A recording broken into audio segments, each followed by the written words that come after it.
name is Ted Churchill, and this is Jerry Holway. Together we have 18 years operating the Steadicam system. We've worked on numerous feature films, commercials, industrials, and rocked videos.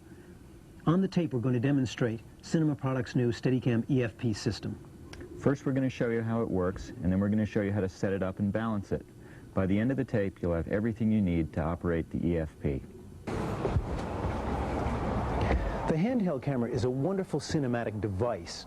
It's incredibly mobile. Anywhere you can walk, you can do a shot. It's exciting, it's also intimate. The problem is it has one inherent liability, and that is that it's unstable. The moment you take your first couple of steps, all that movement as an operator is now transmitted through the lens. The Steadicam EFP both allows the operator the incredible mobility of a handheld camera, but also provides the stability, the precision, and the elegance of a dolly. This is accomplished in 4 ways. First, the center of gravity of the camera is moved outside the camera where it's accessible to the operator. This is done by means of a counterbalance attached to the camera by a long center post. Secondly, a 3-axis gimbal is employed that allows the operator to pan, to tilt, and also, on occasion, to roll. Thirdly, this whole camera unit, which is what we call the sled in the camera, is suspended in neutral gravity in space by means of an articulated spring support arm. As the operator walks or runs now, as that vertical movement is transmitted to the camera, it is dissipated by the time it gets to the end of the arm. Finally, instead of using the conventional viewfinder, because this would actually defeat the isolation of this unit from the operator, a video monitor is used to view the picture. Now, there's a couple of things I might mention to you. The first is that the skill of Steadicam is not easily learned. It takes some practice. It is totally unique. The more practice you get, the better off you're going to be, the better your shots are going to be. The other thing is, incorporated into this skill is understanding how to balance this unit. If the unit is balanced correctly, your shots will be amazingly precise. If it is not balanced, if you don't understand how to balance the unit, they're going to be marginal at best. A lot of the tape that we show you is going to be about balancing and trimming the unit correctly. But you'll enjoy it. Stay with it.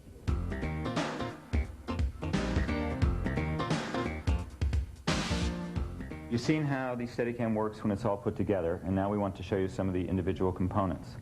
This is the docking bracket. This is the battery, and this is what we call the sled with a monitor attached. Here is the operator's vest or the operator's suit, not to be called a brace for obvious reasons, and what we call the articulated spring support arm. We're going to show you each of these components in detail, show you all the switches. But before we do that, let's just look at the docking stand and the docking stand mount, because it's important when you put this up that you put it in a place where it's going to be safe and it's not going to be knocked over. This is a standard C stand, and we've added a sandbag at the bottom to keep this thing from falling over. And we tighten up the knuckles real good and tight. Adding the docking mount. Several important parts. We've got a hook here to hang the arm on. Got a balancing stud, this little 5/8 stud right here. And the camera, the sled will hang right inside here, and this is the aircraft pin that will keep it from falling out. It's going to be a little bit awkward from this side, but I want you to see it. Place it in. And in it goes, more or less. There we go. Get that out of the way, and you're ready to balance the camera. Now, when you do this, it's going to be necessary to put on all the components and accessories that you're going to be utilizing with the camera. If you have an onboard battery, that includes putting the battery in the battery holder and back, for example. Now, a possibility is taking this battery off entirely. The EFP sled will run the camera and the monitor by itself, so that if you desire to have less weight, which is obviously desirable, in most cases you can pull this battery casing off and run it right off the 4-pin cannon. But if you're going to put this battery on the camera, the onboard battery goes in here first before you balance. Now, for the sake of balancing, you certainly want to make sure that you have your cassette in. If you're working with film, that means you want to have the film in the magazine. If you're doing film as well, you'll want to put on the video assist. This one's particularly weighty, so that will make a difference. If you're running any of the lens functions like focus, iris, or zoom by remote radio control, you'll want to put on your servo motor system. So once you have all your accessories on here, which let's assume that we do, rather than do all these things, let's assume that this now has everything in it. Let's find the center of gravity of the camera, and Jerry, maybe you could help me with this one here. You want to take the post out of your arm. That's the most convenient thing we have. And place it underneath your tripod adapter. Now keep in mind, by the way, just to mention, is that you want to put this adapter plate on here. You can't mount this camera on the Steadicam without this plate. You must have a flat plate here, unfortunately. So we're going to put this on and we're going to roll this post until we find the center of gravity. Now, if we put it here, you'll find that the front of this drops. So let's move the camera back a little bit until neither front nor back drop down. That's basically the CG. Right, you just want to get it close, not terribly precise, just close. And make a little mark for it. So now we have the fore and aft center of gravity of the camera. Now, what do we have to do next? We have to do the side to side.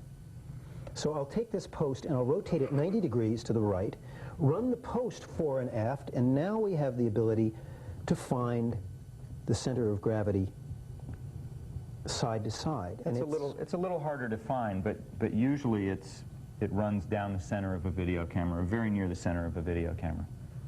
As you can see, we've already marked the center of gravity with this white tape. So now you know, fore and aft and side to side, where the center of gravity of the camera is. So the next thing we're going to do is we're going to mount what we call the C plate onto the bottom of the camera, and this will permit us to marry the camera to the Steadicam. Okay, you want to mark the corresponding place on the bottom of this tripod adapter where the center of gravity was. And we've got the fore and aft down the center, and we've got this little piece of tape we're going to add, just matches up with the one we've already found. And now we want to attach your clamp plate, your standard clamp plate, somewhere over this. And the proper place to do that is so that somewhere near the back center of the plate is approximately over the mark that you've made on the tripod adapter plate. And we'll find a place, one of these holes, and then look at the plate, plate's full of little holes, and we'll try and find one that matches up with a hole that's already built into the tripod base. And with the video camera, you want to get one of the most forward hole you can find that works, rather than one of the rear holes. So, I think just a little further. like so? Yeah. Okay. And pop it in there. Now, when you put this plate on, make certain that the plate is aligned fore and aft and squared up with the camera, because you'll find, especially the better you get at operating Steadicam, if that plate is off a little bit and the camera is pointed off to left or right, that will adversely affect your operating and the feel of the whole unit. Now, since we only have one screw in here, it might be worthwhile to put double-faced tape between the clamp plate and the base of the camera, so that as you're shooting during a day, if this gets hit, or just from general use, it doesn't swing like this, off like that. So align it. Now, the other reason you'll need to have this perfectly aligned is there's going to be a servo motor on the end of this rod, and this servo motor is going to mesh with a very fine-tooth gear on the lens, and if this plate is off, it's not going to ride correctly on the gear. So be quite accurate about this. Perhaps put the double-faced tape in, and then torque the hell out of it. Okay, neato. So now what we've done now is effectively provided the ability to marry the camera to the Steadicam mechanically. What we'd like to show you now is the sled and all its component parts. We'll start at the top and work down towards the bottom. At the very top is what we call the clamp plate, which comes off. There's a safety screw that prevents it from riding backwards. It's real important when you have the camera on there. The safety screw engages in this slot here, right along here, and that's what prevents it from going back. And on the other side of the clamp plate is this rack here, and that's what we use to finally position the camera fore and aft. This is a little gear that rack engages in, and you see how I turn it right here, and that's what gives us our fore and aft control on balance and trim. Next to that is the lock for the clamp plate, and you just tighten that down. That clamps down on the dovetail. Okay? And on the back of this right here, is a vernier so that we can get side-to-side adjustment, very fine control of side-to-side adjustment. You can see how that works. The plate's moving that way, and the upper stage is moving now to your left. On the front of this stage here is what we call the J-box, or the junction box. On the front of the J-box are a number of connectors. There are 3 connectors for your focus, zoom, and iris motors. A connector so that you can attach to the zoom motor that's part of video cameras. An on-off, film on-off connector, allows you to turn your film camera on-off without reaching up there and disturbing your balance. And an auxiliary 12-volt output connector so that you can run, say, a video transmitter or something like that. On the inside of the opposite side of the J bracket are a BNC in, so that if your video camera, this is where the signal will go to feed the monitor. You've got 12 volts out if you want to power your video camera, which is generally the way you'll do this. Or if you want to power your film camera, you can power it through this Canon connector here. You've got a bubble level to help you know where level is, and yet another connector that is the J7 connector that goes from here down to the J7 control on the gimbal. The wiring is conveniently located inside the post and connects directly to the bottom of the unit. This is what we call a center post. It's expandable, and the main feature here is this 3-way gimbal that has 3 axes of rotation. There's one there, one here, and one here. And these 3 axes of rotation allow the support arm to have no influence on the sled. It can move up and down on the center post. Loosen the clamp here. You can move it up and down here, which is critical for your operating and for balance. We'll just leave it here for now. Right below that, down here, is a clamp that allows you to extend or shorten the center post. Shorten it up a bit here. On this electronics box is a battery indicator, a switch to turn on and off your remote focus system, an on and off switch for your monitor, and a circuit breaker. That's how to pop it. That's off. That's on the circuit breaker for the whole system. On the other side, move the monitor out of the way. Right here is the connector that goes to the monitor. This is another auxiliary connector for, say, a video transmitter, and another auxiliary 12-volt output. There are 3 BNC connectors here, 2 video outs and a video in, and a termination switch. Somewhere along the line you're going to want to terminate your video. You're either going to do it here or by adding an accessory that terminates the video. Down below this electronics box is a connector on the front side for your wireless control receiver. Around. This is your connector for your brick battery, Anton Bauer brick battery. Just place that in there. There you go. All right, now let's take a look at the monitor.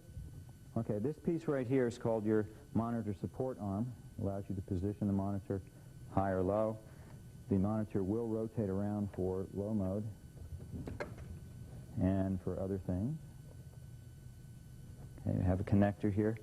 It's what we call the eyebrow. Just flips right up. Okay, here are the parts to the monitor. We have a bubble level down here to help you keep level. We have a brightness control. Looks like that.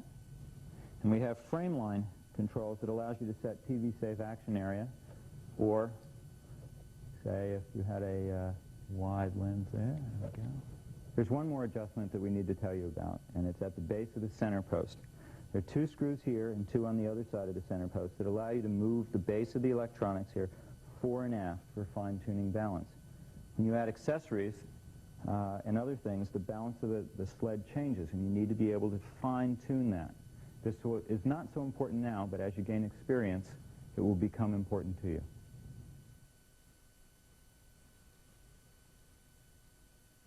Okay, now that we've shown you all the components on the sled, let's mount the camera. Now, the first thing we'll do is we have taken off the plate off the Betacam, and we are putting the plate on with the clamp plate that you saw before here, before we mount the camera. This makes it a lot easier to put on the camera. It also makes it easier if you want to go to a handheld shot, just to pull the camera off rather than pull the whole plate off. Now, you see I'm sliding the dovetail in here. It's catching in this rack gear right here. And see the way it goes fore and aft like this? This is the way you balance fore and aft. Okay, that should be clear. Now, what I'm going to do now before I cut the camera on is I'm going to, one, lock this off so it will not rock back and forth. And critical in here is I'm going to tighten down what we call the safety slide back locking screw. This makes certain that if you tilt this up, this camera is not going to come off. Okay? So there we go. I'm going to lock it down again. And then I'm going to mount the camera. Very much like the M16. Okay, so now our camera is mounted. Check it, make sure that this whole thing is solid. Now again, you can loosen this. You can move the camera backwards and forwards to balance. All right, so now what we're doing with the camera on here, we're going to balance this out. And we're going to balance it so that the rig is slightly bottom heavy. That means this weight here and the length of this post is going to be a little bit larger, the combination of those, of the length of this and the weight of the camera. You want this slightly bottom heavy. Now, how do you do this? There are two ways. One, you can move the gimbal assembly up and down. The other way is you can actually extend and retract the extension post down here. So there are two ways. Generally, when you balance, which we call bottom balance or bottom weight balance this, you'll do it by sliding the gimbal up and down this center post. When you put the camera on and you get ready to start the balance, you want your gimbal reasonably high so that your weight is going to be down below here. Or you want this post reasonably extended so that when you put this on the stud, we're about to show you this, the thing will not want to turn over. All right, now what I'm going to do now is I'm going to take this unit, and you see it has the battery in it, so it has everything on it that you're going to use, and I'm going to take it off the docking stand, and I'm going to spin the docking stand around, and I'm going to put it on the balancing stud that Jerry showed you before on the back. Now here I go. I pull the aircraft pin, and I hold this up. Fortunately, this is quite light. And I turn this around, and here now is your balancing stud.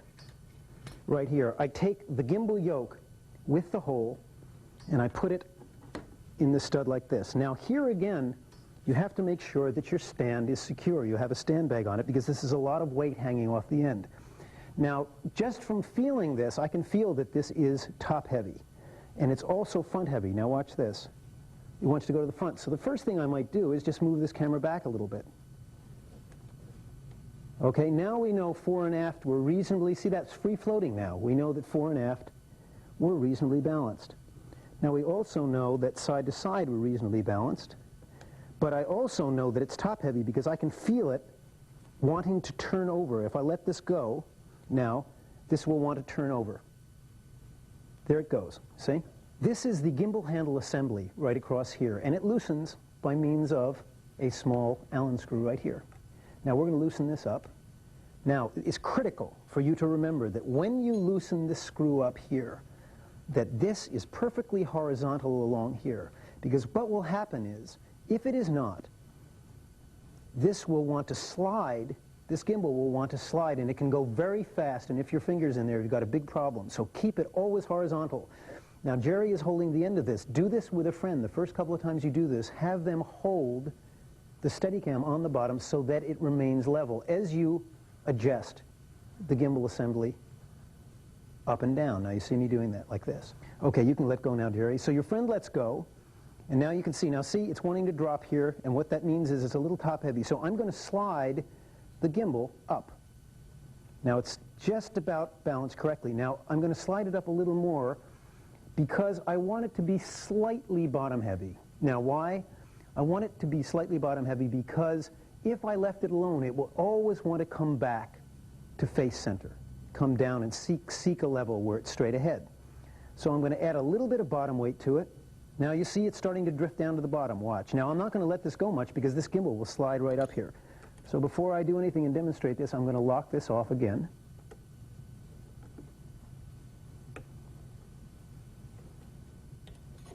Now watch this now. This is very slight bottom weight here. Okay? Now you also may have noticed that when this goes down, it also goes to the side a bit. See how it's going to the right? What that means is it's telling you something else, which is it's a little bit right heavy. So I'm going to move the side-to-side camera mounting platform just a little bit to the left side. So this is telling you two things. It's telling you by how long it takes to come back to center. It's telling you how much bottom weight you have. and it's also telling you whether or not you're balanced side to side with the camera. That's not bad. It's a little bit to the right. Now, it should take about 3 seconds for this to get back upright. Here we go. Let's try it. 1001, 1002, 1003.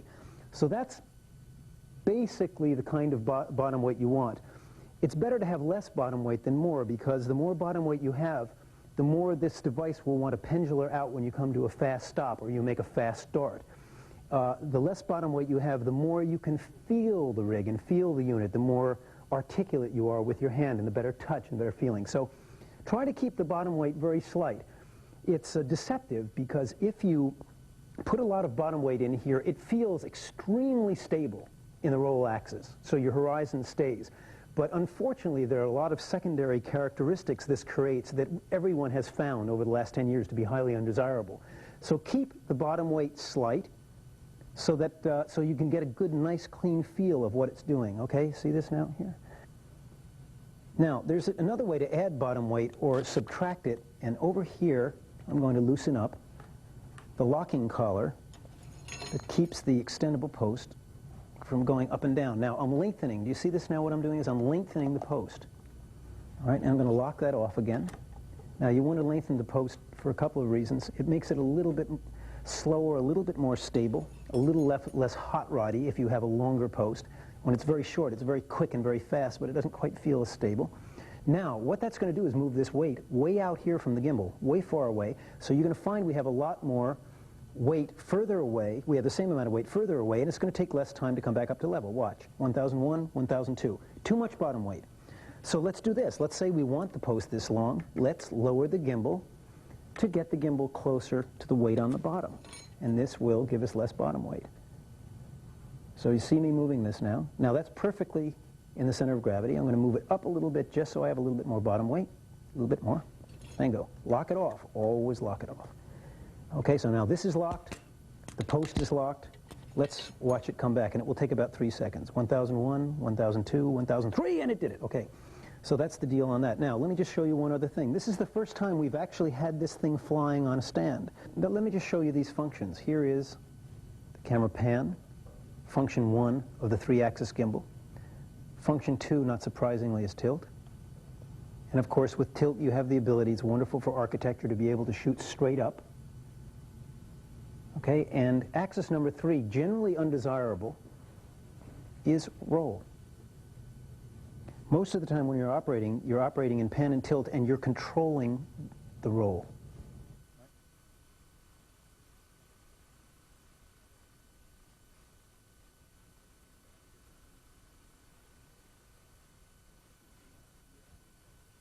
This is the EFP vest, which is designed to take the weight of the Steadicam and distribute it evenly over your body. Down here we have the socket block, which is where the arm attaches to the vest. And there are a couple of screws here for personal adjustments on exactly the way you want that arm to lift. We'll get to that when we bring the arm along.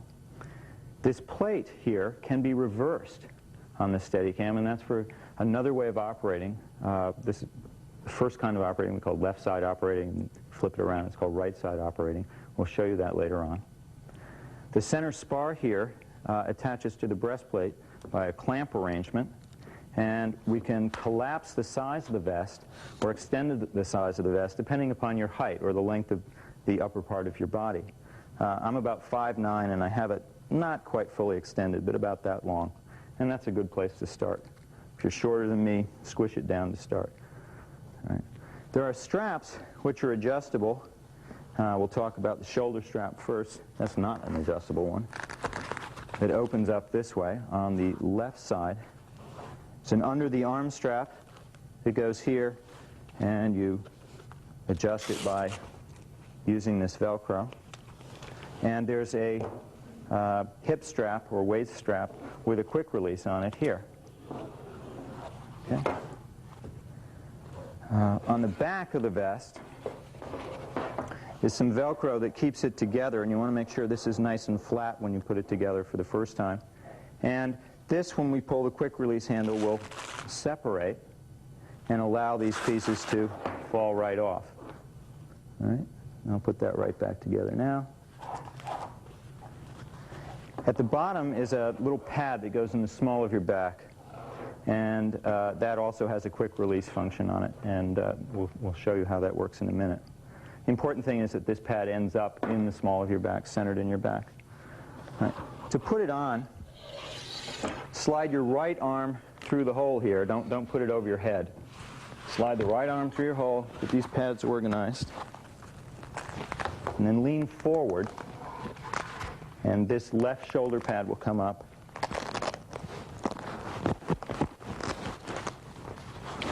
Get it squared on your body, and take the left under pad and hook it on here. Now this has been adjusted pretty well for me, but I want to push this down so that this feels centered, and I keep looking down to see if it's centered on my body. All right? And you don't want this whole thing to roll forward. If it rolls forward, that will distort the way this socket block supports the arm, and will give you trouble later. So this should be pretty tight. You want to be able to breathe, but it shouldn't be able to roll forward. When you attach the pad in back, I'll turn around and show you this. The pad should be in the center of your back, so loosen it on the right side till it's in the center. Tack it down, and then reach over here, loosen up this clip, put it together, and pull it tight. Now take this one,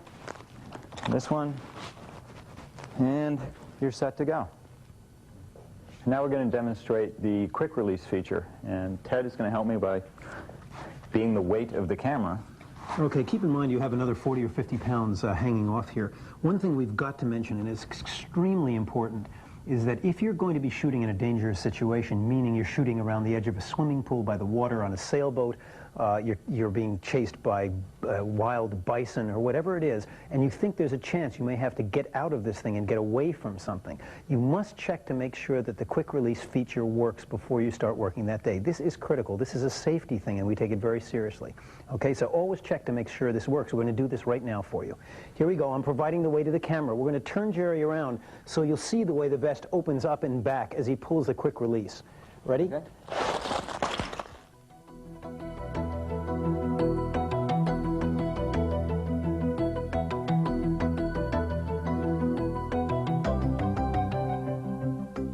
We've just shown you two of the three basic components of the Steadicam EFP.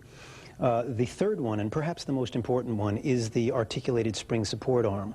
This arm is a springed arm which is designed very much like a human arm. As you see here, it has a what would be considered to be the elbow, and it swings thusly. Now, this arm has two functions. The first function of this arm is to support the EFP sled and the camera in space, very much like an object in space, floating in space. The second function of this arm is to take the vertical shock and movement of the operator's body, which you see very much in handheld photography, this bounce. And as it's translated through this arm and gets out to the end of this arm, it becomes dissipated by a series of springs in here. And this is the real genius of the Steadicam system, is this here arm here. So that the arm attaches to the operator's vest thusly and tightens down with these two screws. There are some adjustments we'll get to in a little bit. The spring tension in the arm is adjusted by 4 Allen screws, one in the end of each of these bones, of which 2 comprise each section. You can tell the strength, the adjustment of the arm in the springs through this little window, this little cutout here, and there is a silver collar that moves up and down as you turn this screw to adjust the strength of the springs. In its maximum strength, this silver collar will be right up toward the top here. In its minimal strength, you'll see the silver collar is down toward here. You have the ability to put tape on here and mark the strength for various cameras, because you'll be wanting to change the tension on these springs as you change cameras that have different weights. A Betacam 300 is vastly different than a first-generation Betacam. So you will be constantly adjusting these. Now keep in mind that when you adjust these springs, you're 2 adjustments per section, and this is the section. You want to adjust these equally so that in this part of this particular section, if this silver collar is in the center, the silver collar on the opposite part of this section will also be in the center. It's not good to have these great variance in the tension of the springs here and here. All right, so now you have one section here you'll adjust and a second section in here. Again, 4 of these screws, the windows with which you can tell how strong the arm is. Now, I want to point out 1 or 2 safety features of this arm which you should be apprised of. The first one being that this has stops, you will notice in here, on each of these sections. Some of the older arms don't have these. But it is possible, you'll notice that when I push down, this is what the weight of the camera will do. Now you see how much space there is in this arm. It is possible, if you had your fingers in here like this and let the weight off of this, you could crush your fingers. It makes this less possible with these stops, but it's still an issue. When you're operating, never get into the habit of putting your fingers in between what we call the bones here. Keep your fingers away from these. Now, when the arm is freely mounted on the vest without the Steadicam on it, another problem is a swinging arm like this. Now, if you let this arm alone, your assistant may be in back. You can it's very easy to knock someone's teeth out with this. So that generally when you're wearing this arm, you want to keep a hand on it all the time like this, and it's also very comfortable, so that you'll find yourself doing this. Don't let this swing freely. Also, if you're putting a coat on or something, you don't want to lift up your shoulder and have this come and hit you in the face as well. So there's a couple of safety features you should be apprised of in this. Okay. So you take the male part of the socket block and insert it into the female part that's attached to the vest. Tighten these 2 screws, because you'll see that this will rock back and forth. Now, that's an adjustment we'll talk about in a moment. But you want to tighten these down so that this is solid on your vest, and there's your arm. Now, here I'm going to take it off again. I loosen, actually, when you get the adjustments for these, you can only loosen, you only need to loosen one because it does rock. You grab it here with your 2 fingers on top and bottom, and you pull it out. In, out. In, out. At the end of the support arm, you'll see there are 2 holes in alignment here with a tightening screw here. What these do is they accommodate a post called the arm post that goes in here and tightens down. And this is the post that the sled and camera ride on through the gimbal yoke. Now, when you put this post in, make certain you tighten this screw down. You tighten this down. You don't have to kill it, but you should just make it like nice and snug, like so, because you don't want this post dropping out of here because your whole Steadicam is riding on it. Now, another thing about this post is you can raise the height of the camera by raising this post. So now I'll raise it up to here. I've added about 5 or 6 inches to the height of the camera, tighten it down again, and now the camera is riding up here. If you want the camera lower, you can use what we call a J bracket. This is primarily used for underslung or low mode operating, but if you want to get the camera about 6 or 7 inches lower, it is possible to put this in. Now, when you put this in, it's been found to be advantageous to clock this about 1 o'clock that way. So you see it's not riding straight, but it's actually like this a little bit. I couldn't tell you why that is, but trust me, it seems to work great. Now again, I'm going to tighten this down, but just sort of like finger tight. All right, now your camera is riding, instead of up here, your camera is riding down here. You've added about, or subtracted about 10 inches from it. What many operators have done in the past, because they find the long post a bit unwieldy, is cut down a post to the size of this post here, and this is Jerry's here, and they operate in most instances with a post this size. Now you notice when I put this in, I'm not putting it in with just this much of lip coming out, because it's got to sink fully down into the hole in the gimbal yoke to support the rig. So I leave about that much, 1.5 inches in there, or like that. Again, I'm going to tighten it down, just sort of like finger tight. And there it is. Now that completes the arm. This is the post now that the rig will ride in. And when you take it off the docking stand and put it back on, it's riding on this post. These adjustments of fore and aft and side to side, where the rig wants to go, are done through the arm and the vest with the socket block adjustments. And we're going to explain this to you now. Now what we have done is we have taken now the socket block off of the vest, and here you see the plate here, and this will sit on the operator like this, as you saw before. And we have also taken the end of the spring support arm off as well. These two, as I pointed out before, marry to put the arm into the suit, and then you tighten these up. Now you noticed before that I showed you the way this rocked back and forth. Now you can probably imagine that's one of the adjustments. Fighting this. Always be fighting this. And it's a lot of wasted energy.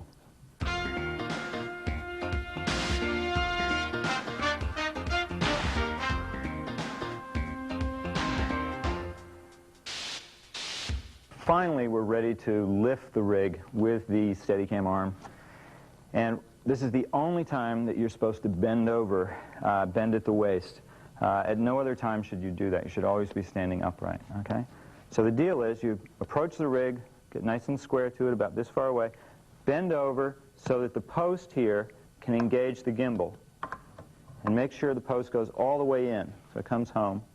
And then stand up straight, let the arm take the weight, remove the aircraft pin, lift it out, and bring it to you. And let the arm take it. Don't be lifting it up here, but let the arm take the weight. And it will float over here beside you. You've already figured out how to balance using the weight, and now there's just a little bit of, it'll probably flop around on you a little bit. It may also want to float up like this because you haven't adjusted the springs in the arm, and now's the time to do it. If it floats up like this, relax these springs, and it will tend to float down like that. If it's way, way down here, tighten the springs to bring it up to this level. It should float about like this, or maybe a little lower. Maybe these springs are a little too tight. All right? What you want to do is learn to walk around with this thing a little bit, get the sense of it. You notice we haven't turned the monitor on. You're not ready for pictures. Believe me, you don't want to see what's going on in the monitor. You want to get a feel for this. The important thing is your form to this machine. The right hand in this case grabs the yoke, doesn't cross the first set of bearings. All right? So it doesn't affect how this thing sits. The left hand lightly, right at the CG, under the gimbal, and just try and get a feel for it. Move it around, boom it up and down, and stay in balance. You notice I'm always in balance. I'm always standing up straight. And then when you get used to that for a while, put it back in the docking stand. Do that by putting it squarely in, taking the aircraft pin, the safety pin, and notice I'm standing up straight. I'm still in balance with this thing. Get that all the way in, and then bow away from it, just like you bowed into it. It's the only time you do this. And you're out.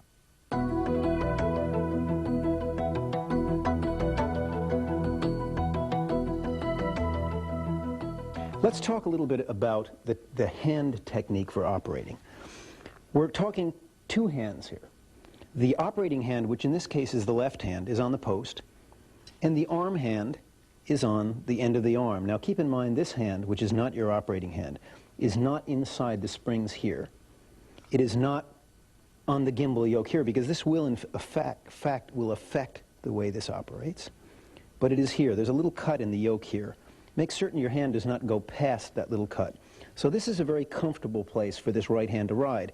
When you have your J7 zoom control, you'll be able to zoom here. It fits right on this little knuckle here. So it's a natural place to have it. Okay, what do these two hands do? The right hand is responsible for the vertical height of the camera. It also is responsible for the position of the camera. Is it far away from you? Is it close?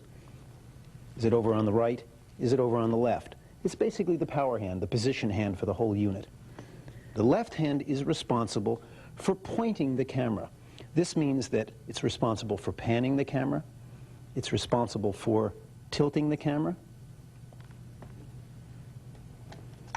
And it's responsible for controlling what generally is an undesirable condition, which is roll. Those are the three axes. So now that's your left hand is your operating hand, and your right hand is your position hand. Now, you utilize these in conjunction. It's important when you first start to learn that you separate the functions of these hands. And you can practice that. You can practice this hand, you can practice this hand alone. What happens eventually is they both work together, simultaneously. When you're doing a fast stop, the way I'm doing, or a fast start, you're not really doing it with this hand, even though it looks like it. You're doing it with this hand. You're doing it with your arm hand, your control hand, your position hand. This is all done with this. All this left hand, operating hand, is doing is it's pointing the camera and feathering the position in terms of the way it points. All right, so that's the two-handed technique. It's important you do not apply force to this hand here. If you apply force, you're going to find enormous instability in this. Use your force if necessary with your non-operating hand, and use the other one to do your very subtle moves. Now let's look at the grip here. As you notice, I'm using a fingertip control. I'm not grabbing it like this. This is hard style operating. If you grab it this hard, you'll find that you lose the feeling for it. You can't sort of tell what it's thinking. You can't experience what it's behaving. Hold it nice and gently. Now, these fingers here are not to be lifted off the post.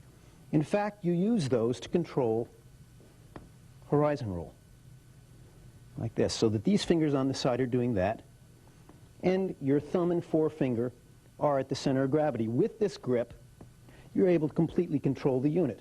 If you want to tilt up radically, you can take your little finger and put it behind the post and tilt up like this. Now, when you do a tilt like this, if you find it's difficult to hold, it means you have too much bottom weight. Take bottom weight off. This will gradually drift down. So now we're talking very subtle. We're talking very gentle with this hand. The power hand will do all the fast stuff. This other hand will do all the subtle stuff. It's a combination of these two hands. You've got to learn to separate the functions, then bring them back together and make them both work simultaneously.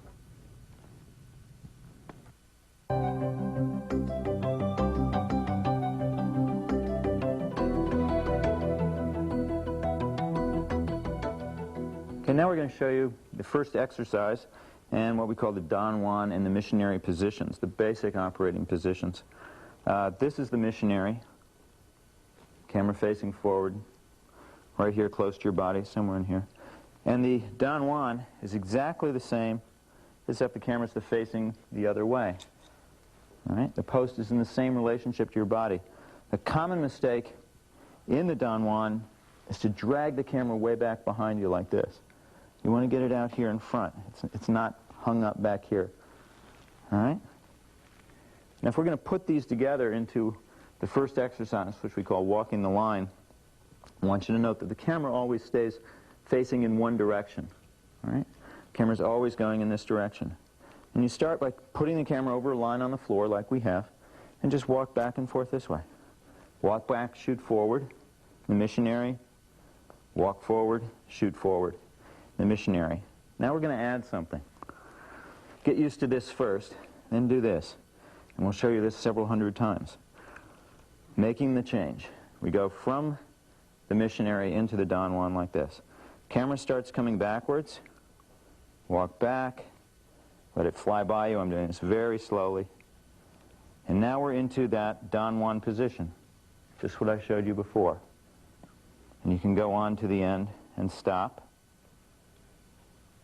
And drag it forward, and we make the change coming back this way, this way. Move it forward, walk your hand around, like that. Now I'm going to show you the hand position as we do the change. And watch carefully as this hand walks around the post. Okay, here comes the change. I'm going very slowly. Hand slips around the post and just provides enough pressure here to counteract the friction in the gimbal. All right? And notice my hand is comfortable again. This arm is in a comfortable position. If I kept my hand in one position, immediately, well, it's impossible. You just can't do it. Or if I started here and I was comfortable, which is half the battle in operating this machine, if I kept my hand on the post, immediately this would all get hung up in here. So the hand walks around. It stays in a comfortable relationship to the post. All right? My body faces the post. My hand walks around. All right. Now notice I stop myself and then stop the camera. And then I start the camera moving, and then I start moving. And then watch, I come to a stop, and it gets out there a little bit, and I come back, and I stop, and I try and keep it in as close as possible. If I put it way out here, I can't see the monitor anymore. So I want to end up here. Push it, and I face this thing. And notice my body just stays pretty close to the line. There's a real tendency in doing these to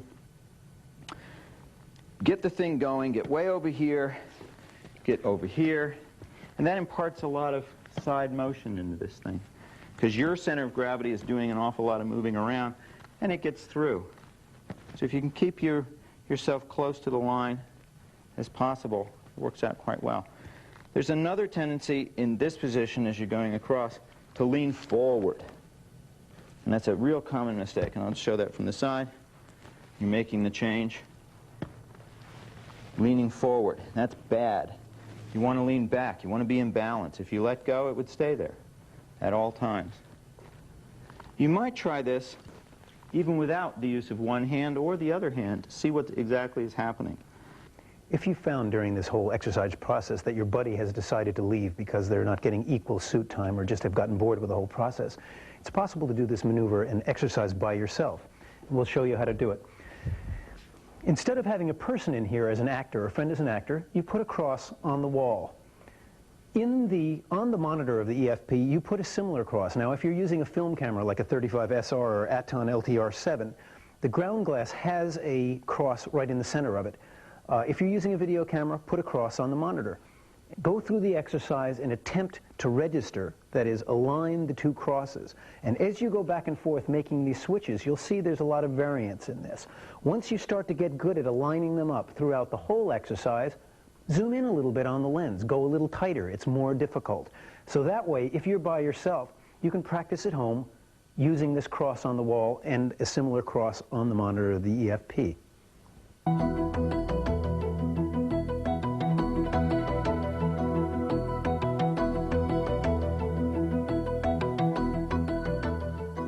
If you find that you're getting tired, you have some alternatives. The first one, obviously, is to put it down. The other is taking the weight off that muscle. How do you do that? Here it is. The first way is to put this right over your shoulder like this. This totally relieves the lower back muscle, having this over.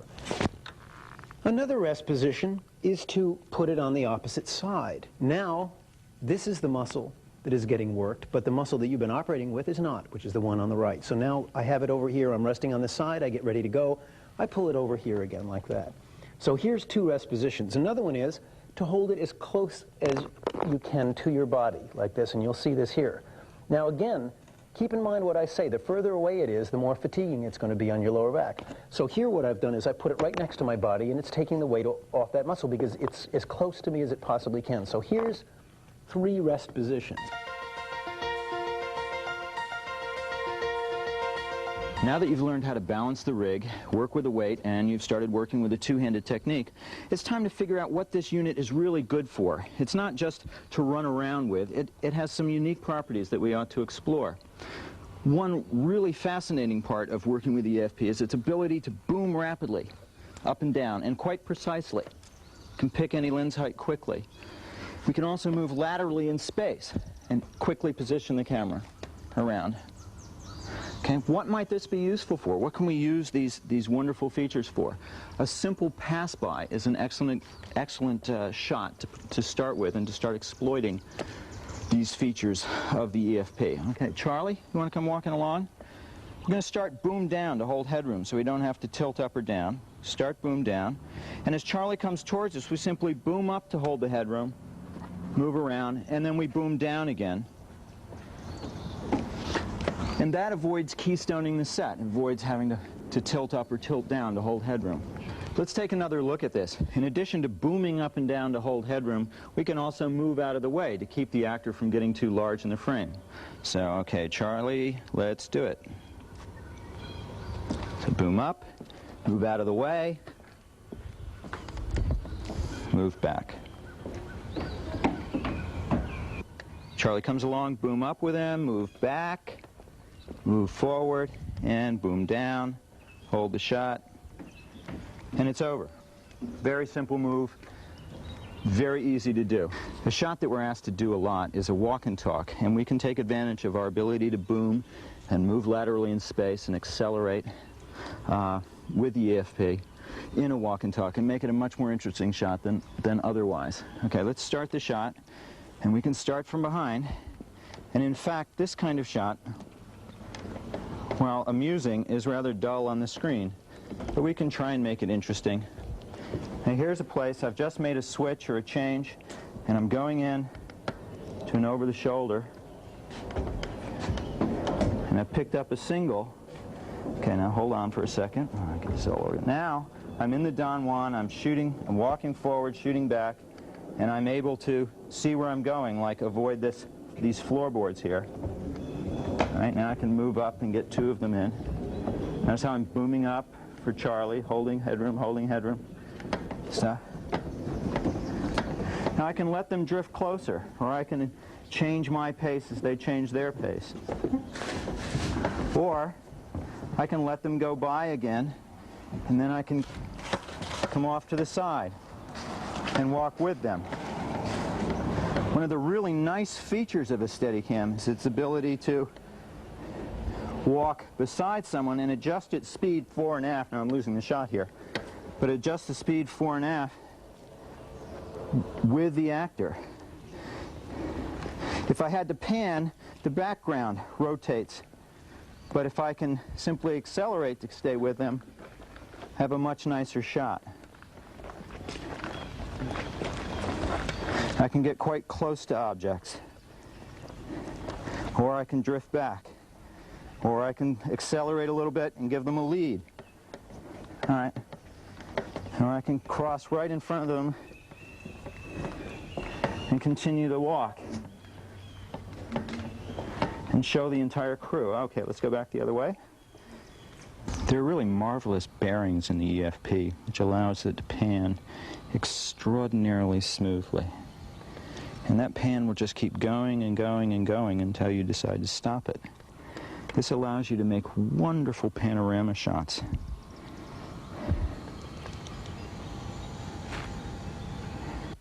Okay, we can pan really slowly and then add a walk to it so that we pan around an object. So we start a pan like this, and then we hit the flowers, and we start moving. And now the flowers are staying in the center of the frame, and the pan is continuing in the gimbal. The flowers are in the shot. And I'm getting dizzy. There it is. Look at my form.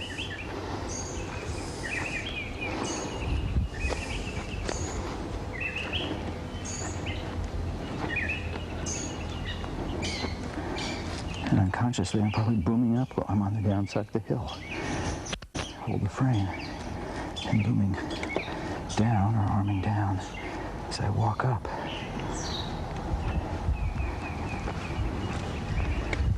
With EFP, you can make a choice about what object you'd like to pan with or pan on. Like now I'm rotating around this post briefly. Now I'm choosing to go around this corner, and I'm holding the edge in frame to let the audience, give the audience some reference.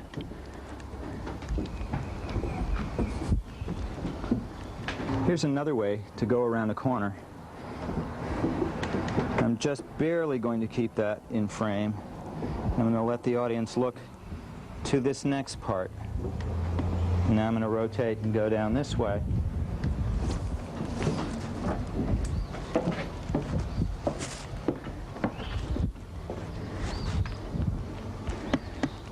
With EFP, you have control over both the angle of the camera and the placement of the camera in space. And with that, you can impart to the frame a great deal more than you would by being forced into a simple pan. Now we're going to take this corner one more time, and I'm going to add something else. Not only am I going to pan ahead around the corner, but I'm going to slow way down, creep, creep, creep, creep, creep, creep, because I don't need to stay at the same speed, and then suddenly go around the corner as if I were a person, turning it into a point of view as I rolled.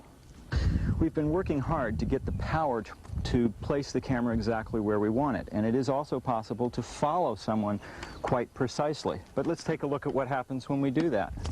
We're going to hold a frame, and now go ahead, Charlie. And wherever he goes, we're going to hold almost the same frame.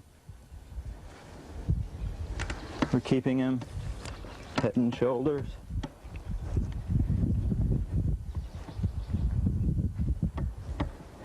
And by doing this, we have an enormously boring shot. And I worked very hard to go through that space just then. But I have no idea where he is or what he's doing. Okay, now we're going to show you the same shot, only this time I'm going to vary my pace in relationship to Charlie's pace. I'm going to get closer to him, further away from him, to give the shot some interest and also make the story clearer. Okay, Charlie? If Charlie's an archaeologist, we want to see what he's looking at. Can still get close to him.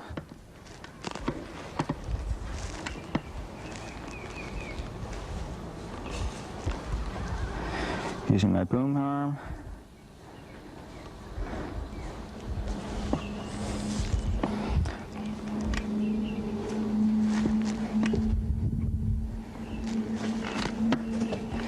And that would be a good place for a cut. One thing you don't want to get stuck doing is making endless shots that make no sense. Cuts are useful. For instance, now I think it might be nice to have a cut.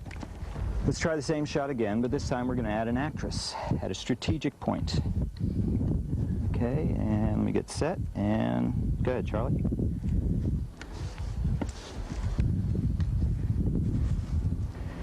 I'm trying to time my going through the door here with Charlie.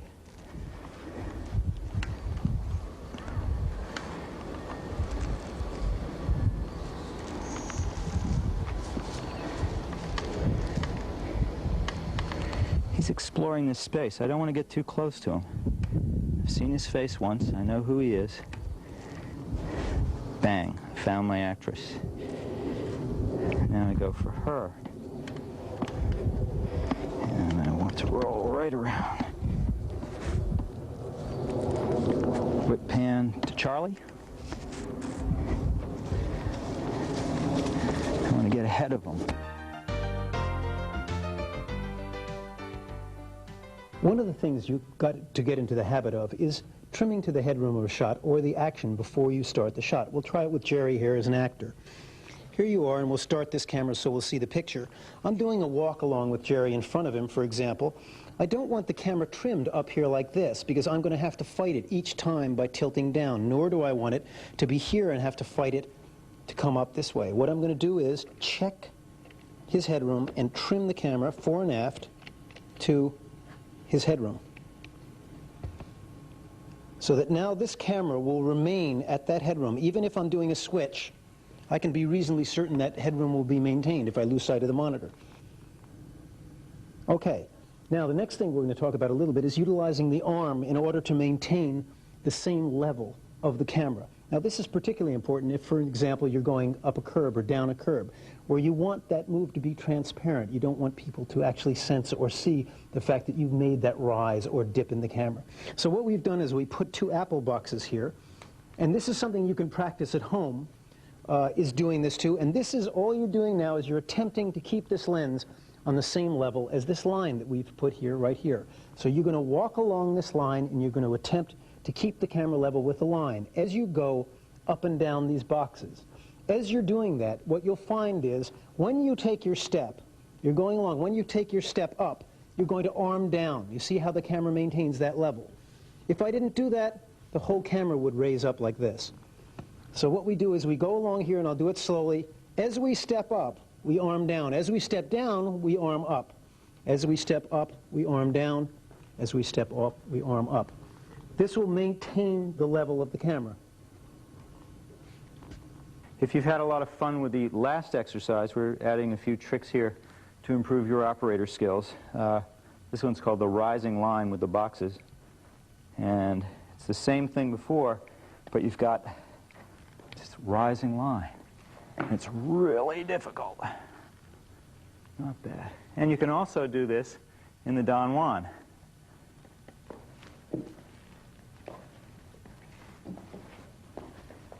This helps you separate the boom function real well. Rise, rise, rise. Boom down, boom up, up, up, down, up, up, up. Make the change. Keep going. Ah, missed it. But you get the idea. Throughout this tape, Jerry and I are constantly mentioning safety. Now, safety is an issue with Steadicam. It is not the same as operating, for instance, a PED camera on the floor of a studio. Steadicam is essentially an athletic event, and as such, there are certain precautions you must take. One of the things we all do is we always wear knee pads. These particular knee pads are plastic. They're made for skateboarding. They give you the most protection of any knee pads there are. Before I ever pick up the Steadicam, I put on my knee pads, and I do this habitually, because one never knows when one somehow or other inadvertently might take a fall. The difficulty with falling with the Steadicam is you may have anywhere from 40 to 60 pounds attached to you. If you're wearing knee pads and you take a fall, the chances are you can feather the equipment and lay it down on the ground, protecting your knees with the pads. Without them, you have a tendency to bury the equipment in the ground to protect your knees. So it's worthwhile. I got these on. Think about your footwear. If you're in a situation like this, you might even want to wear cleats, especially if you're doing a running shot. The third thing to remember when you're out on location is you must always check the terrain over which you're going to be shooting. In a case like this, you might be looking for roots, branches that will come up, things that you'll hit, anything that will not only disturb the shot, but actually could drop you during the shot, which of course you don't want. Now, this is also true in interior locations as well. Someone leaves an apple box right in the middle of the frame. You don't see it. You come around a corner through a tight door.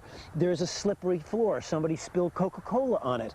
No one really cares because no one else is wearing the Steadicam, but you have it on. You come around the corner and you slip. So it's very important you take care of yourself, because other people generally are not going to do it. They don't know what you require. They don't know what's safe and unsafe for you, and you have to deal with that yourself. Check the terrain over which you'll be shooting. Check it before you do each take or after you do each take.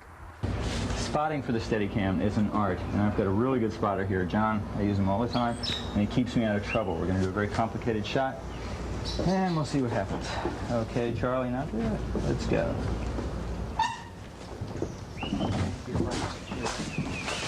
Step down, step down.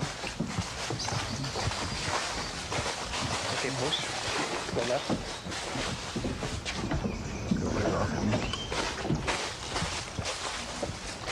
I am doing some navigating myself. Okay, watch.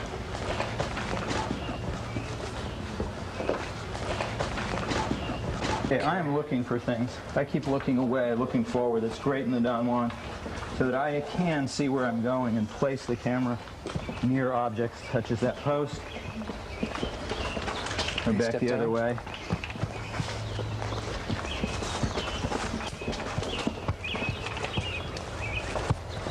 And I'm going backwards. I really need spotting here. All right, coming up. Steps right behind you. Ah! Okay, I'm stuck. Got into a point where I couldn't even be spotted. Okay. You know, it's neat. There should be a camera seeing what we're seeing, because you guys were going like this. And it was... There are essentially three kinds of shots that you might be requested to do on an exterior location like this.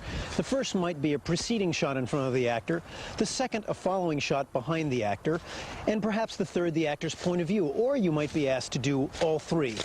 Now, I'm looking at the terrain here, and I see that this could be a problem. There's a branch here, but over here I see we have a real problem. And this is, look at the size of this hole here. Now look at the scenario if I hadn't scouted this. I'm running along here, let's say as a POV, I hit this, probably break my ankle, come down here, nail my shin, shatter my kneecap. This is a reason to check this out first. Now, what am I going to do? I'll have either somebody in props fill this in, or if that person isn't available, I'll make sure I know where that is. So when I come galloping across here, I avoid that and jump this. Now, this I can see, of course, this, so it's not a problem. Even doing the Don Juan is I'm coming along here like this, take my eye off the monitor, make the step across here like that. All right, let's see what else we have. These are high. These are not going to be a problem for me. I can brush by this. This terrain all looks fine. Here, if I have to come in here, I may want to break these branches back just to give myself some clearance. Here's another one here. All right, so constantly what you're always doing here is you're just checking. It's very much like a racer checking the race course in the morning before the race happens. Make sure there are no oil slicks, curves that are too tight. You're doing that. You're protecting yourself. It's important. This job is not a typical camera job. It's extremely exciting. It also can be occasionally dangerous. So take care of yourself, because basically you're the one that knows about it. Other people don't know your problems. You have to know just to protect yourself. Let's talk a little bit about running. Now, I don't suggest that you start to run with this until you've had some practice with it, so wait a couple of days before you even think about this. Have somebody with you. Don't run in the woods. Try in a parking lot, someplace that has level ground, someplace where there are not a lot of bogeys you can trip over. All right, now here's the thing about running, is if you're running at any reasonable speed, you're not going to be able to utilize the two-handed technique. The reason being is this arm is going to be needed for counterbalance, so that you're going to be essentially operating with one hand. Now, obviously, this affects the stability a bit. Another thing about running is you want to conserve some amount of energy, because if you use up all your energy in running and this rig starts to get away from you, in other words, it starts to get out from you, you're not going to be able to catch up to it in order to stop, because stopping with the Steadicam requires that you get underneath it, so that if you're running along and it's out here, you've got to have the energy to get up underneath it to stop and pull it back. And not being able to catch up to it because you don't have the energy is a big problem. So always keep 10 to 20% of your energy in reserve when you're running. Those are some of the issues. Check the terrain, as I said before. It might help to adjust the unit back a little bit so it comes back toward you, because naturally when you're running you tend to be leaning forward. You don't want to let this get away from you like this. So adjust it so it comes back toward you to balance that out. All right, now I'm going to try a running shot and I'll show you through this. Again, do not try it in the woods. When you do this, try it slowly at first. Try it at quarter speed until you get the feel. Then gear up and do it a little bit faster so you know. Do it with somebody with you that can help you with this. Okay, let's try a running shot. I'm going to start with two hands. Go to run. Jump the log. Watch the monitor. Watch the terrain. Make sure it's level, critical. All the time coming up here, and I'm going to come to a stop. Get underneath it, feather to a stop slowly. I'm going to do a preceding run now. I'm going to do a switch. I'm going to start with two hands. Take one off. Watch the monitor. Watch the terrain. Watch the level. Watch them all. Here I go.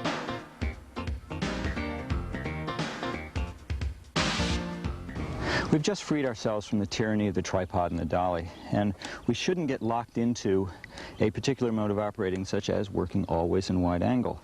It's really nice to take a lot of shots in telephoto. People are prettier in portraits, for instance, or you get really nice movement, such as we're going to do now. Charlie and Andrea, take this. Just keep pace with them. You must be trimmed in this kind of shot. If you haven't adjusted your trim for headroom, you're in a lot of trouble.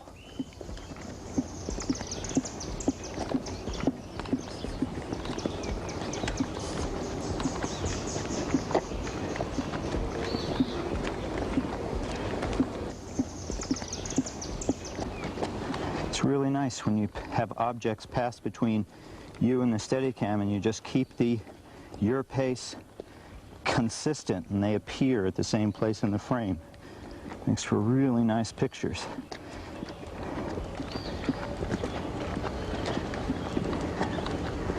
And there they go. They're wiped forever. When working on stairs, especially stairs that don't have a constant rise, you'll find that you and the actors are out of sync. You're going along flat when they're rising. And it's real important that the camera stays in sync with the actors. So you can use your boom function to stay with the actors while you go along. You can also use the boom function so that it gives you a chance to look forward and find the stairs while you're in the Don Juan. Okay, so let's try one. Let's go. Okay. So we're going along, they're rising up, I'm rising up with them. I boom down because I'm not going anywhere. They're coming up, I boom up with them. I got to boom down for me. Boom down, they're coming up, we're going up together now. Boom down, I come up with them. Boom down.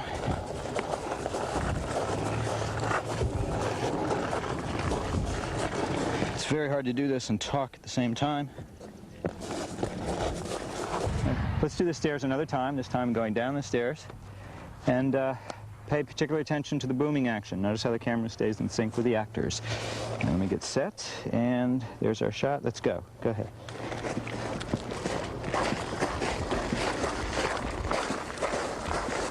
They go down, I go down. I come up. They go down.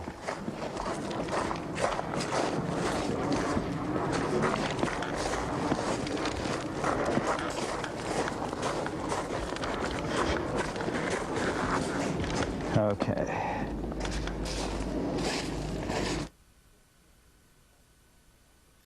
EFP, it is possible to operate either on the right or the left-hand side. That means that the sled and the camera will be either on your left or on your right. Now, this socket block down here is set up for left-hand operating, meaning that you're actually grabbing the center post with your left hand. It's possible to operate now on this side with the sled and the camera on this side if you decide that your right hand feels more comfortable. Now, in order to do that, you must change the side that the arm is on, and that is done in the following way. In the vest, with the socket plate, you loosen up 4 screws that hold it onto the center spar. Now, keep in mind, these are easily lost. There are 2 washers on each of these screws. You can see that now the socket block and the socket block plate are coming off to the left-hand side. Now, what that means is when you insert the arm will come cross-chested around to the right, and you'll now be holding the Steadicam sled, and the camera will be on your right-hand side. You'll be operating with your right hand. So this has been switched from this side to this side. Now, there's one other operation that you must do with this in order to change sides with the arm, which is what we're doing. Now, on the Steadicam arm, the other part of the socket block here, if I were to put this in now, the arm would actually be facing now upside down like this, which doesn't even really qualify as low mode. So what we want to do is, in this part of the socket block, and I'm going to lay this down on the table so you can see it, you take this aircraft pin here, push down on the button, and pull it out. There's your aircraft pin. All right, this comes apart, and you flip it over. This is basically just an A and B deal here. And put it back in, hold that in place, and put your aircraft pin back in, like that. Now what you've done is you've flipped over the male part of the socket block as well. And you'll see now that when I put this in, it will in fact be right side up. Voila. I tighten these down again, remember, as I told you. And now the arm comes across chested, the Steadicam sled is on the right-hand side, and you're operating with your right hand. Okay, so far in this tape, you've seen us operating on the left side. Now I'm demonstrating operating on the right side. The only thing that's changed here is that the right hand, this one, the right hand is on the gimbal, is doing the pointing and the aiming. All right, it has the same light touch. And this is going to feel strange if you've been practicing the other way. All right? And the left hand is now doing the booming. And I'll get back here. Left hand's doing the booming and the placing in space. But the missionary position is still the missionary position. Don Juan is still a Don Juan. And you may do this either simply because you prefer it, or in certain circumstances like passing close by an object, it's a little easier to do it this way than it might be some other way. All right? Now the next thing I want to point out, and we've shown you this before, and I want to make the point now again, is that the boom range of this is limited. It goes up this high and goes down that low. This is as low as it gets.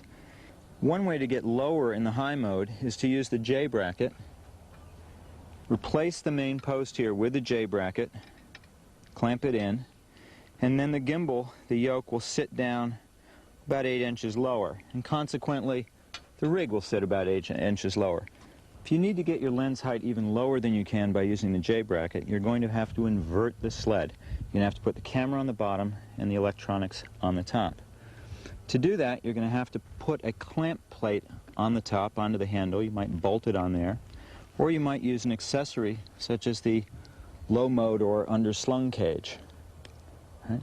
And this way we bolt the camera to the bottom of this, and on the top we're going to bolt on the clamp plate. And we'll use this in a minute.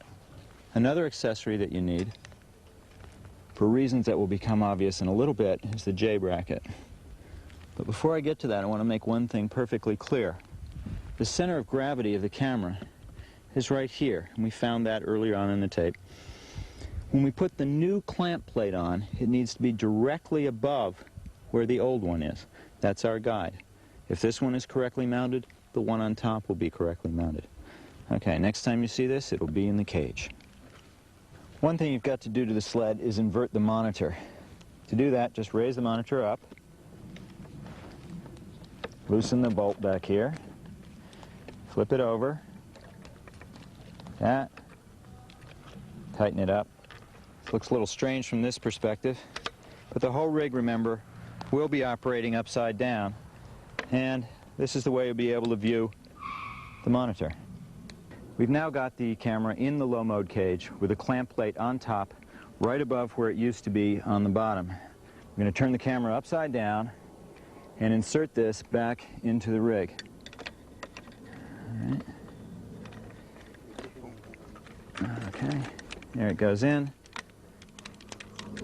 Remember to tighten the safety screw. We haven't done that in a long time. Tighten your clamp plate down. Now you're ready to flip the rig over. Sometimes it's useful to have a friend help you out with this. Lift it up. All right, now you're going to want to attach your cables and then balance the rig as we do in the normal fashion. Find neutral balance just like we did before. There's neutral. Now we want to raise it up our ½ inch. Check it again. Still a little bit too bottom heavy. A little bit. Helps to make faces when you do this kind of thing. All right, now it's quite off side to side and fore and aft. It's just not going to, turn it around here. It's not going to hang very pretty. So change that. One trick that you can use is if something's hanging down, if you want to make it neutral, you can always say, move the weight uphill. So we're going to try moving the weight here uphill. Although this rig is perfectly balanced, we've created a problem for ourselves in that there's no room for our operating hand below the gimbal. And remember, even though we're in low mode, we still have to put our hands below the gimbal at the CG. We used to have our hand up here, now it's down here. How do we change this? How do we get more room? How can we raise the gimbal and still have this thing operate properly, have the right bottom heaviness? The way to do that is to fully extend the post, to drag this mass way up, which drags the center of gravity up a little bit, but gives us just enough room to put our hands in there.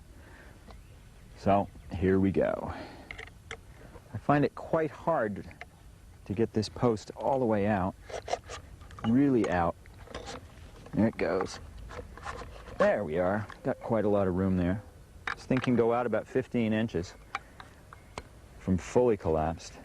All right, now we put the gimbal at the center of gravity. Find out where our balance is.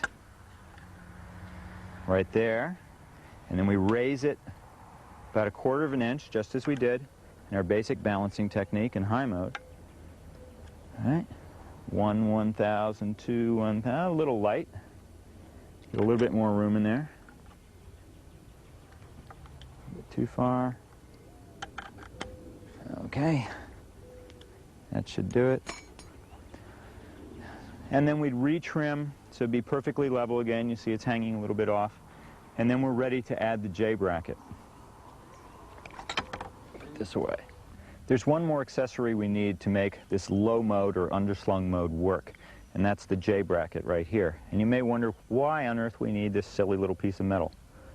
The reason is that if we simply stuck the arm into the yoke, into the gimbal, here, the arm would hit the camera and we wouldn't be able to pan, or we probably wouldn't be able to tilt very far or anything else, and that would be pretty self-defeating.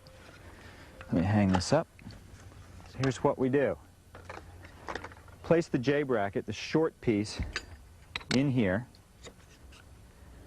Okay, now we're going to put the safety pin, the screw, through here. You could use a screw or a pin or a nail or anything practically.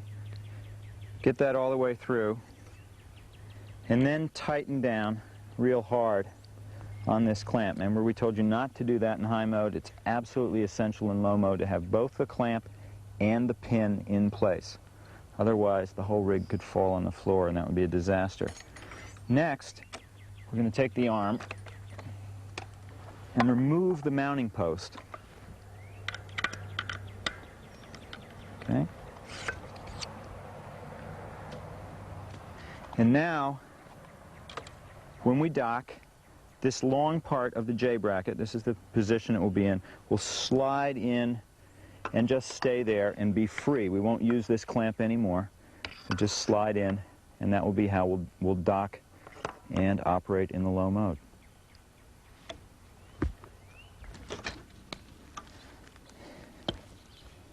Notice that I'm seeing what it feels like first.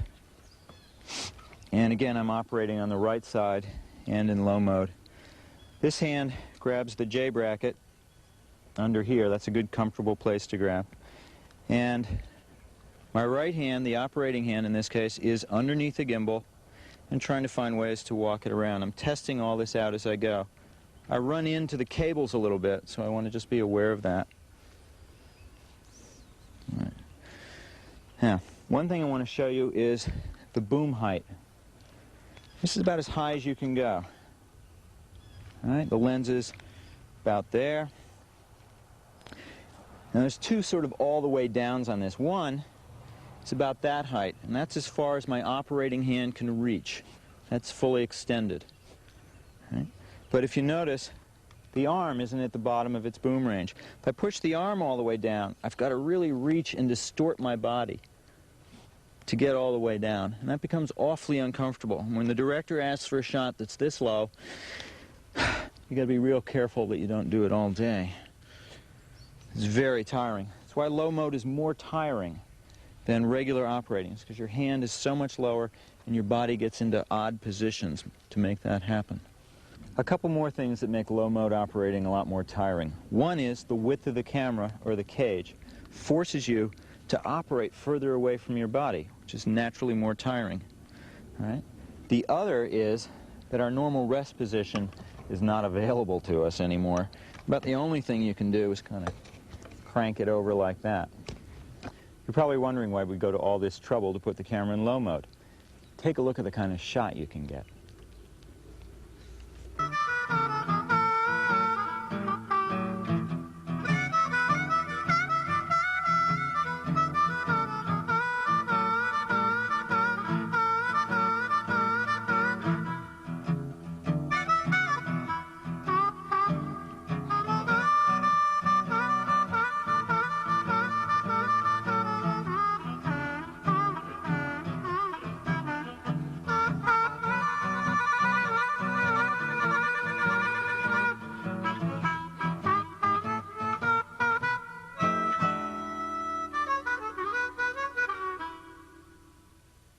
One of the more exciting things about Steadicam is occasionally you encounter shots where you actually don't have to wear it. This is in a sense the desk job of Steadicam. And what it is mounting the Steadicam on some sort of vehicle. Now there are different parameters for this, and there are also similarities to wearing it yourself. All right, the first thing that we got to consider is your safety. Generally vehicle shots are done whenever you have action that moves too fast for you to keep up with if you're running on foot. Now here we have a pickup truck, and we have mounted on here a vehicle mount on top of a Mitchell base hi-hat, and to that you attach the arm. Now you'll notice here that this is very similar to the socket block arrangement on the vest, only instead of now of being on the vest, it is hard mounted to the vehicle. Attached to that again is your arm. Now just like when you're wearing it, you'll want to balance the Steadicam just like it's on your body. That means you want to balance it so that when you're on the terrain on which you're going to shoot the shot, that it's not going to go left or right or come back or go away from the vehicle. So that we're going to do this whole balancing routine just like you would on your body. You want to balance the EFP the same way you would balance it on your body. Now here's your mechanism right here, and just assume that this is the same deal as if it was on your waist. Now one thing I want to point out to you is these are rather delicate. When you adjust these, for example, if I want this to go to the right, I'm going to extend this aircraft screw right here. Now if I were to have the EFP on this side of that, I would be fighting the weight of it. So I put it over on the right-hand side, and then I adjust this out because the weight wants to take it out that way. Now another thing to remember about balancing this is you want to make certain that as it sits here, that it's the vehicle you're on is on level ground, and it's on the ground that you're going to be doing the shot. For instance, we're at an angle here, but if I'm out on the road, this is not balanced. So get out on the road if that's where the shot is going to happen, and balance it out on the road. The key issue in vehicle shots, of course, is safety. There are tremendous inertial and centrifugal forces at work when you ride on a vehicle, especially going at high speed. Fast stops, fast starts, heavy-duty bumps, and very fast turns. You've got to take care of your own safety and, if possible, the safety of the equipment as well. Now, you're hard mounted to the vehicle with the Steadicam, so make certain the mount, and we have one here, is solid on the vehicle. We have this done with one ratchet strap and 2 sandbags. It is not going to be enough. You must always remember you have 40 to 50 pounds of equipment hanging off one side of this mount. That means that in the back on this side, just like your right lower back muscle if you're operating left, now that's where the strain is. This is where it must be pinned down. Be very, very cautious about this. Now, in addition, if you happen to go around a fast turn, a fast stop or start, you don't want to be thrown off the vehicle either. So what we have here is a piece of sash cord that is around me. You notice it is not around my neck, it is underneath my right arm and it goes over my left shoulder. Now with this means that if the vehicle were to accelerate rapidly suddenly, that you wouldn't be thrown off the back. If this were adjusted, obviously you'd put this on and you'd have somebody adjust it for the most comfortable position, which would be roughly around here. So now the vehicle starts fast and this restrains you and holds you back. Now keep in mind you're going to have to deal with it also laterally, side to side. You go around a fast turn, you may be flung this way. Now in this EFP tape, we're not going to explain all the techniques for riding on a vehicle. It's just simply not possible. But what we do want to do is reiterate it is absolutely imperative that you take care of yourself during this process. That means first you never ride with the rig at full speed before you test out the terrain on the vehicle. Try it at quarter speed, try it at half speed. Put the rig on, try it at half speed to make certain there are no bogeys here, that nothing happens. This is absolutely critical for your safety. Just like when you're wearing it, you probably are going to want to operate cross-chested. What that means is now the arm, very much like that being in the suit, is here. Make certain the arm doesn't hit your knees, and now you're able to operate here. Now another position, which I use a lot, although it certainly requires a sound blanket, is to put the mount between your legs. Now, one of the nice things about this, assuming you have some padding here, of course, is that this tends to make sure you don't get thrown off the vehicle. And again, I have my strap back here around me, and now tightened up and adjusted like this. I'm basically secure here. Now, I have all the room in the world in order to operate this. I can pan to the left, I can pan around to the right, I can even bring the arm around, and I can even go to here. All right, so one of the other things about where you put the rig is how much versatility do you have? You'll notice that the sled is comfortably away from this vehicle. No matter what happens, I'm not going to smash this equipment on the vehicle.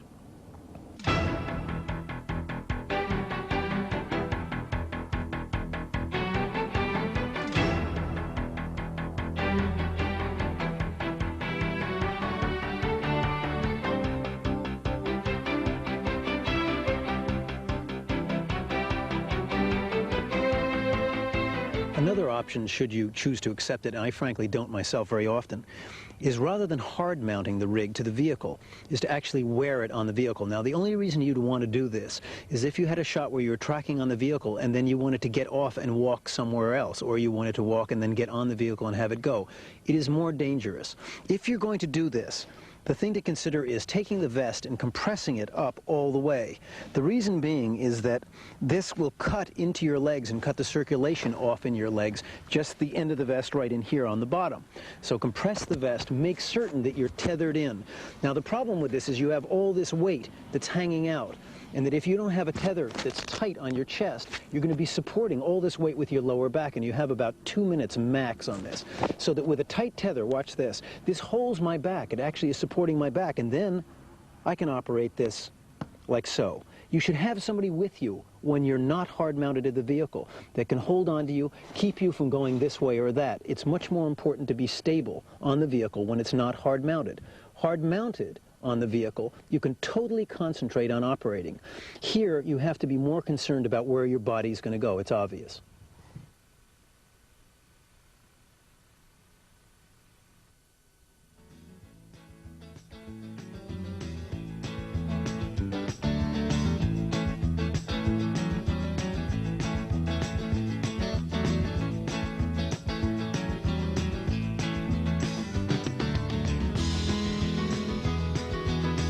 When using the EFP, it is possible to make a static subject appear to be moving. There isn't much wind today, but if there were, or if the wind doubled in speed, then the force on the rig and the effect on the rig would be cubed. So quite quickly, at about 10 miles an hour of wind, it's a serious problem for the stability of your shots. The way to solve the problem with the wind is to keep a flag upwind of you and keep the wind off the rig. And you use a little telltale like this little red one we have here, a little piece of yarn, so that the grip knows to aim that telltale at the rig. Right? And that allows us to shoot in about 270 degrees rotation. But if we had to shoot into the wind, obviously this won't work.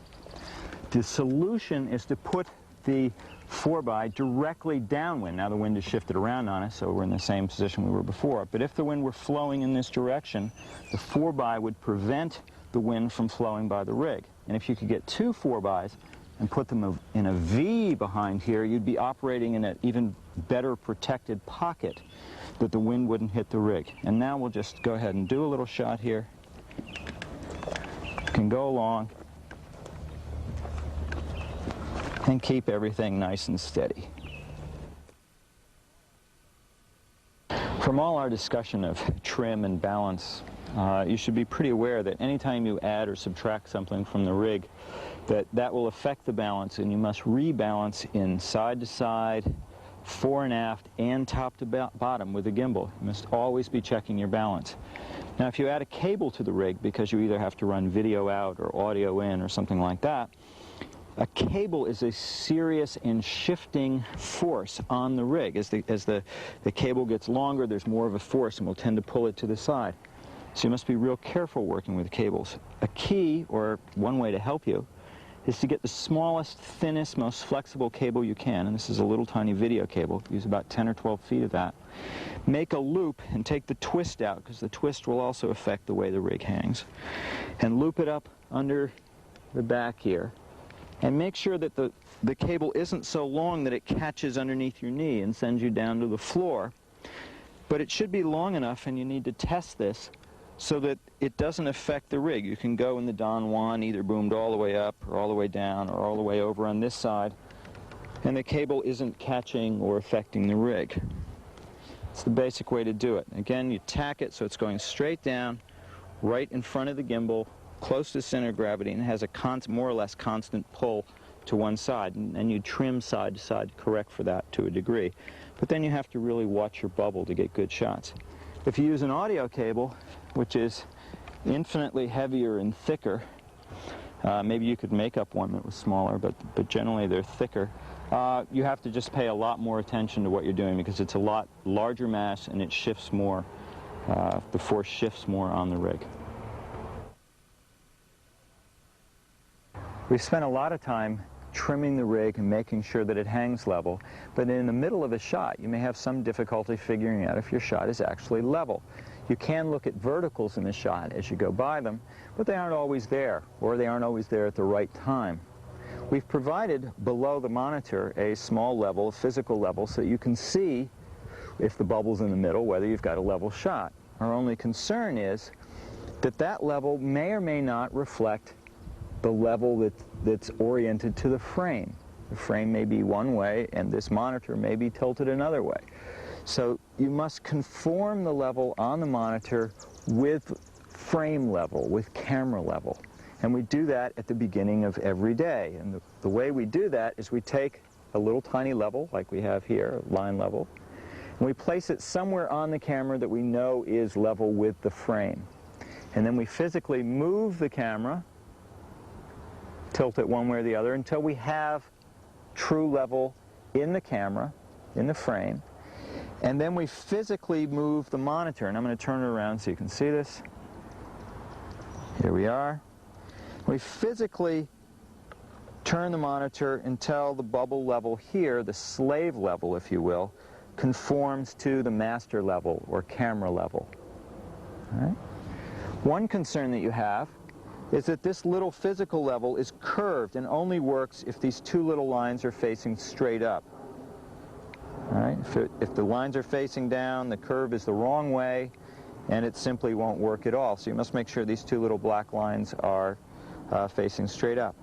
Another concern we have, and I guess I can show it with this, is that anytime the camera is accelerating left or right, going around a corner, the bubble is of no value. The bubble just moves around. So you can only look at the bubble or use the bubble level when you're going straight ahead or straight back. You can get a hold of a JR to practice your Steadicam moves, and you can do all your Don Juaning and booming and panning around objects, learning about the isolation. It's also great for blocking shots. If you don't want to lug the rig around, but you want to show the director what a possibility might do, you can do it with a JR, get it on tape, and play it back without all the drama of putting on the rig.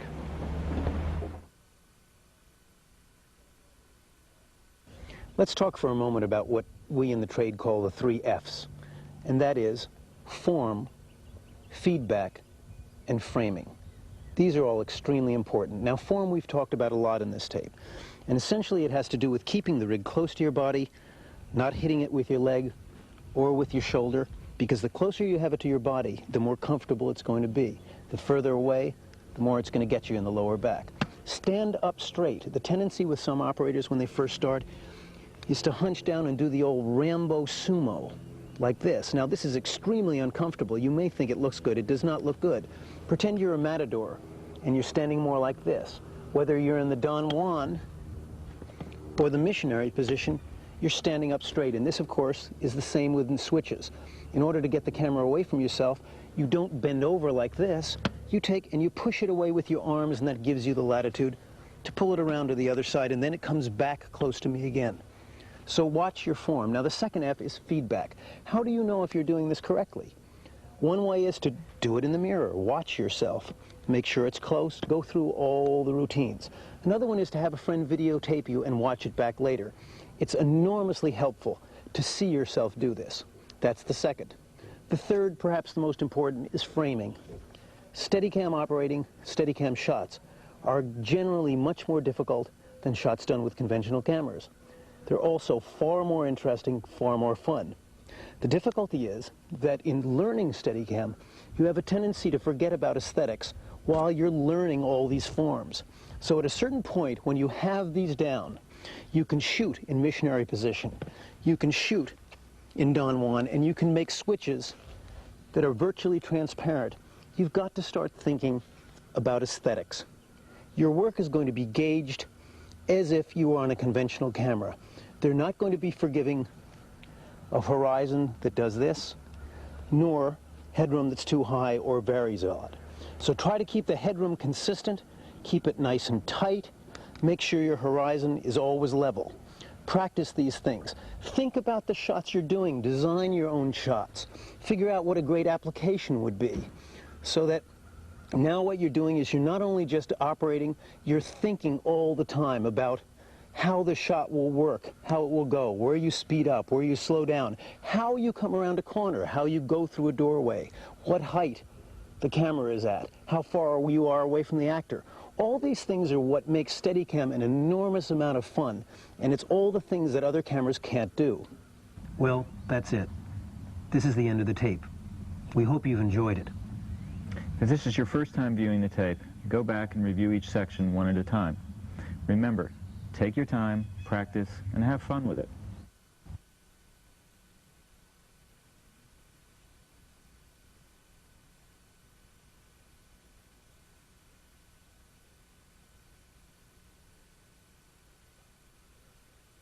Hi, I'm Garrett Brown. I invented the Steadicam. This is Ted Churchill, Jerry Holway, two masters of the Steadicam. Thank you.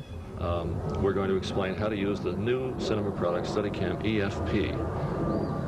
Wait a minute, what are you guys doing here? Have you done all this? Well, yeah, but I wasn't about to interrupt you. Well, how was it? Well, It was great. yeah, good for me. We liked it. Good for me. Well, there's my plane. I'll see you guys. Hey, Garrett, nice to see you. That was Garrett Brown. He invented the Steadicam in 1978. He won an Academy Award. Fortunately, he's not doing it anymore.